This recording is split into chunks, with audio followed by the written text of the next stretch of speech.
Welcome to my channel, Observer of Anomalous Objects. I want to tell you how much I appreciate you being here. And I'm starting a brand new series. It's going to be on UAP events. And one of the things that amazed me was just how many UAP events that we've had over the years. Just absolutely amazing. And it just kind of dumbfounds me that there are people out there that have their head in the sand and they just don't believe it. But let me just list a few as I decided to find different events to talk about. Let me just share a few of them that I found. The O'Hare event, that was the one in Chicago where they saw this spaceship that did a hole punch through a cloud. You've got the Exeter one where the police officers and civilians seen it. You've got Kecksburg, and you've got the one recently that's been brought up about in Italy during World War II. You've got the famous Japan airline giant UFO that looked like it was about the size of three football fields. It pretty much dwarfed the jumbo jet. Of course, the number one on my book of all time would be Roswell. Then my friend James Smith's, that's an alias, by the way. The Hudson Valley, the Betty and Barney Hill abduction story, the Travis Walton abduction story, the Whitney Strieber story. You've got the two of my personal favorites, the Ariel School and the Westall School, where spaceships came down and the kids saw them. And I mean, in one case, I think it was the Westall was 300 or 400 kids. In the story of Ariel, I think it was around 40 kids that saw it. You've got the nuclear Minuteman bases where they were basically the missiles were shut down. The story like Maelstrom and Minot, and also we've got the story where they had the laser going down into Randlesham Forest. But I mean that's just the tip of the iceberg, and it's just absolutely amazes me that with all of the stories. Especially with the videos that have come out, in 2017, the Tic Tac, the Go Fast, the Gimbo, and all the stuff that's coming out, the whistleblowers that are coming out, people that have worked within the government. You've got things like Skinwalker Ranch. I mean, how can you not believe that we're not alone in this universe? How can you not believe that we're being visited? The evidence is out there, but you have to open your eyes to be able to see it. Well, I want to talk about how my interest in UFOs began, and it began when I was about 15 years old. That's when the movie Star Wars came out. And let me tell you something, that movie was mind-blowing for me. I had to go from Hillsboro to Beaverton in Oregon, and I had to ride a bus to get to the Tennisbourne theaters over there. But the first time I saw Star Wars, if you remember right, it's A New Hope. It was episode 4, but it was actually the first in the series to be released. It was just amazing. And let me tell you something, I was smitten after that. And I'm not exaggerating a bit, but I watched that movie 12 times. I loved it. And over the years, I've probably seen it 20 to 30 times now. I mean, it's just my favorite movie of all time. It was just so unlike any other sci-fi movie that had ever come out. That was also, not somewhere around there. It's about the same time or a couple years later that Buck Rogers of the 21st Century came out. And that was a great series, even though it only lasted a couple years. And so I really was intrigued and smitten by it. But then I ended up joining the Navy and got distracted going to other countries and trying to do what I was supposed to do as a sailor, and kind of my mind went other places. That's about the best way I can say it. And several years later, I would go on to become a Christian and decided I wanted to be a pastor. And I've been a pastor since 1997, technically. And I've been in my current ministry for about 14 years. And I know it seems like a strange combination to be a pastor and to be so interested in UFOs. But I can't look at the universe and, whether you believe in God or not, to believe that if God created the universe, that we'd be the only ones here. And so I really love being a part of UAP Twitter. I love, this channel I have now.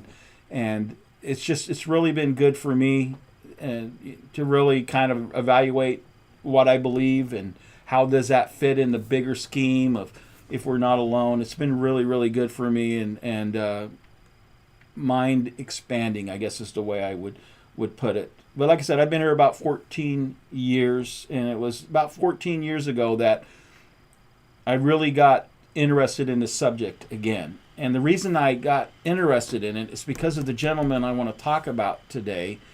And his name, or at least the name we're going to call him, is James Smith. And James Smith is an amazing individual. Profound, I think, is the word I wanted to use. But he's an amazing individual. He's respected in the church and outside of the church. And he's just, he's not the kind of guy that makes up stories. He's credible. He's honest. He's a Vietnam vet. He comes from a family that has served our country faithfully. His father was also a World War II vet who I got to know, for about 6 or 7 years before he passed away. But like I said, James is a Vietnam vet, and he served our country faithful. In fact, this story goes all the way back to 1967. In 1967, James was drafted to go into the Army. And so what they did in those days to prepare the soldiers to fight in the jungles of Vietnam is they would go and train them in what they thought was similar settings. And so you had the wooded area in Hawaii, and if I remember right, the name of it was the Kahuka Mountain Range. They were stationed at the Schofield Barracks on Oahu, and so that's where they trained. Now, I do want to say something, and I want to make sure that I talk about this. For those that went to Vietnam and served our country, I want to say thank you for serving our country. I want to say thank you for your service. One of the biggest disgraces of our country is how we treated our Vietnam veterans when they came back from Vietnam. And I get it, not everybody agreed with that war. I'm not sure it was a good war myself, and I think most Vietnam veterans would probably agree. But to take it out on the soldiers, to do the things that some people did to our soldiers, was an absolute disgrace. And so if you see a veteran today, if you see a veteran tomorrow, make sure you shake their hand, make sure you tell them you appreciate their service, because that's what they were doing. They were serving their country, and without veterans, we wouldn't have the freedoms that we have today. But anyway, my friend James was sent to Hawaii. There's a 20-week training period, and it would take about, I guess, 30 to 60 minutes to get from the Schofield Barracks to where their training area was, the Kahuka Mountain Range. They would go on the back of a semi-tractor, which had a trailer on it, and they would go so far on this dirt road until they couldn't go any further, and they'd have to hike the rest of the way in. And so it was, I think he got there at late 1968, December, and was there until somewhere around April or May, somewhere in there. It was 20 weeks. And it was during that time that he was on guard duty one night, somewhere between 10 and 12 o'clock. And you can imagine at 10 or 12 o'clock, everything's kind of quiet, everything's kind of peaceful. I remember doing my watches, on lookout when I was in the Navy at night. It was so beautiful with the stars out, and it was so peaceful out there. And, as long as the weather was good, that is. But he's out there, and he's on guard duty, James is, and there's this village that's, I don't know, mile away or somewhere in there, and there's about 500 people in this village, and he looks, and all of a sudden there's this large object in the air, and this object is got a yellow aura around it, and there's also a yellow light that's coming down from it. And the way he described this village was somewhere between a quarter and a half a mile wide, and he said that basically the spaceship was about as wide as the village was. And so this was no small orb. This was huge, whatever it was. And he said it was hard to make out the shape because of the yellow light, the aura that was coming from it. But the best of his ability, the way he could describe it, was that it was like a ball you cut in half, and the flat end was on the bottom, and there was a light coming down from that, and then there was the yellow aura around it, which made it difficult to see the structure of it. And my friend James, I mean, you can imagine you'd be pretty blown away by that. But he watched it, and it hovered for about 4 minutes. It hovered over this village with this light going down. What it was doing, he has no clue. But he said after about 4 minutes, it started moving away slowly. And it started going out towards the ocean. And I think he said the total time that he observed this was about 5.5, 6 minutes. And so it must have taken a little while to get out there. But once it got to a certain point, it just shot off faster than anything he'd ever seen. I mean, it was just absolutely amazing. And it would be life-altering, life-transforming to see something like that, which is kind of sad in one sense, because he's never felt like he could share that with people. I mean, you know what I'm talking about, the stigma. Some of you that are watching this video have probably had your own experience, and maybe you're like James. Maybe you think, well, nobody will believe you, so why tell them? They'll make fun of you. They'll think you're crazy. They'll call you names. Trust me, even me being a pastor, I've had people say, oh, he's that UFO guy, you know. And on that note, I just want to add this, kind of a side note, is there's a lot of people who say that, you know, the religion's going to fall apart, the church is going to fall apart. But in my honest assessment, I've got the same reaction from the people in the church as I have from outside of the church. I mean, usually what happens is, you know, like I said, people make a little bit of fun if you believe in UFOs, but usually what happens is they're uncomfortable. They're uncomfortable when you start talking about UFOs. Have you noticed that? And when I sense they're uncomfortable, when I sense they don't really want to talk about it, and I don't.